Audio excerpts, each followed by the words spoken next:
Hello students, कैसे हैं आप लोग। मेरा नाम सुधांशु शेखर है और आज का वीडियो भी बहुत ही कमाल और धमाल का होने जा रहा है, क्योंकि आज हम सीखने जा रहे हैं न्यूमेरिकल्स प्रॉब्लम को सॉल्व करने के वो 5 तरीके जिससे कि हम आसानी से न्यूमेरिकल्स को कम समय में कर पाएं।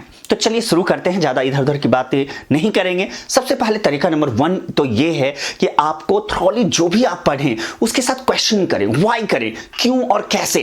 क्योंकि जब आप क्वेश्चन करते हैं ना तो आप रिएक्ट करते हो, मतलब एक तरह से वो आपके अंदर दिल में फील करने वाली बात हो जाती है। चलिए एक एग्जांपल से इसको समझते हैं। जैसे कि मान लो आप न्यूटन्स के लॉज पढ़ रहे हो, तो न्यूटन्स लॉज में जो भी स्टेटमेंट है, फर्स्ट लॉ क्या कह रहा है, वो इनर्शिया की बात करेगा। इनर्शिया क्या है, तो आप देखें कि इनर्शिया रेस्ट भी है, तो इनर्शिया का मतलब मोशन भी है, तो इनर्शिया डायरेक्शन की भी बातें होती हैं। जो भी कहा जा रहा है आप समझो या ना समझो, उससे क्यों और कैसे, व्हाई एंड हाउ, ये क्वेश्चन करना जारी रखो। उससे क्या होगा, कहीं ना कहीं आपके अनकॉन्शियस माइंड में वो स्टोर होता जाएगा और एक एक्चुअल जो रियल कॉन्सेप्ट है वो आपके दिमाग पे बिल्डअप हो जाएगा। इसके लिए आप चाहे हमारे वीडियोस देखें या आप जो भी सर हैं उनसे आप पढ़ें, सेल्फ स्टडी भी कर लो, जो भी आपको सही लगे करो, बट रिएक्ट जरूर करना है। तो पहला तो है कि फील करना है। दूसरा, आप एक स्टोरी बनाओ। जैसे मान लो न्यूटन्स के लॉज पढ़ते हैं, तो फर्स्ट लॉ पढ़ा, सेकंड लॉ पढ़ा, थर्ड लॉ पढ़ा, लेकिन क्या पता है कि इसमें भी कोई संबंध है, मतलब रिलेशन है।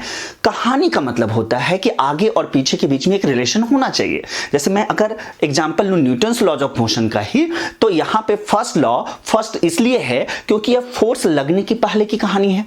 आपको याद ही होगा न्यूटन फर्स्ट लॉ क्या कहता है कि जब तक कोई बाह्य एक्सटर्नल फोर्स नहीं लगेगा वह अपने इनर्शिया को कंटिन्यू करेगा, चाहे वो इनर्शिया ऑफ रेस्ट हो या इनर्शिया ऑफ मोशन हो या फिर इनर्शिया ऑफ डायरेक्शन हो। तो यहां फोर्स नहीं लग रहा है, आप ऐसे समझ लो। सेकेंड लॉ क्या कहता है, जब फोर्स लगेगा तो कुछ ना कुछ होगा, यहां पे मोमेंटम चेंज होगा, the rate of change of momentum is equal to external force. यहां मुझे न्यूटन्स के लॉ से मतलब नहीं है, लेकिन एक स्टोरी है कि फोर्स लग रहा है।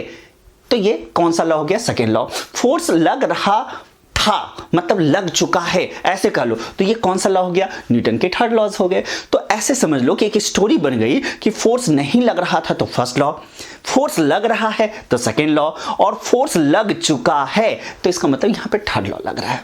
तो कहानी जो होती है ना वो हमारे मेमोरी में काफी लॉन्ग टर्म्स के लिए वो स्टोर हो जाती है, क्योंकि मेमोरी, कुछ लोग कहते हैं कि याद रखना कोई बहुत जरूरी नहीं है, मैं कहता हूं बहुत जरूरत है। क्योंकि अगर आप चीजों को याद नहीं रखेंगे तो एग्जाम में आप कैसे, फॉर्मूला भी बहुत सारा है, आपको याद ही रखना होगा। हाँ, ये है कि समझ के याद रखो, जिससे कि आप उस जो भी आपने याद रखा है फॉर्मूलाज वगैरह कॉन्सेप्ट को, वो आप अप्लाई कर पाए।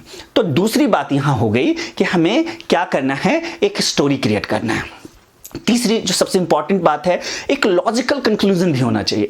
जनरली क्या होगा कि जब आप क्वेश्चंस करेंगे, बहुत सारे फॉर्मूला आपके दिमाग में होगा, बहुत सारे लॉज आपके ब्रेन में होंगे।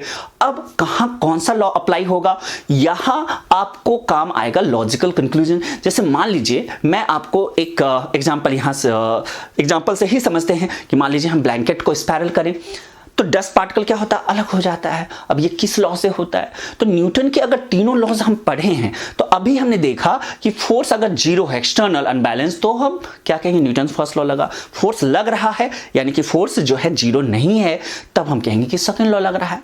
लेकिन यहां फोर्स का मतलब एक्सटर्नल होना चाहिए। तो ब्लैंकेट जब आप स्पाइरल करते हो तो आप इंटीग्रल पार्ट हो जाते हो उस ब्लैंकेट के।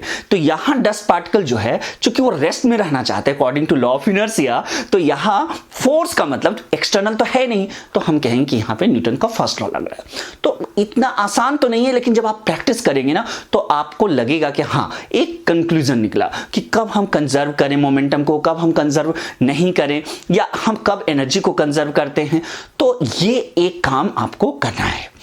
सबसे लास्ट में जब हम क्वेश्चन सॉल्व करते हैं, जनरली मैं देखता था कि आप जब बहुत ही लेंथी क्वेश्चंस हो तो क्वेश्चंस करते करते हर चीज हम समझ रहे हैं, लेकिन जब फाइनली हमें लगता है अरे कुछ मिसिंग है। क्या मिसिंग है? तो हमें निकालना क्या है यही भूल जाते हैं। तो एक सिस्टम है कि आप सबसे पहले गिवन जो भी इंफॉर्मेशन है या फिगर है वो लिख लो, फिर क्या फाइंड करना है ये भी आप नोट डाउन कर लो, और उसके बाद आपने जो स्टेप बाय स्टेप, जैसे सबसे पहले तो रिकॉल करना है ना, जो अभी आपने फील किया उससे आपको याद आ जाएगा कि हाँ ये न्यूटन्स लॉज ऑफ मोशन से है या किस पर्टिकुलर चैप्टर या टॉपिक से क्वेश्चन आया है।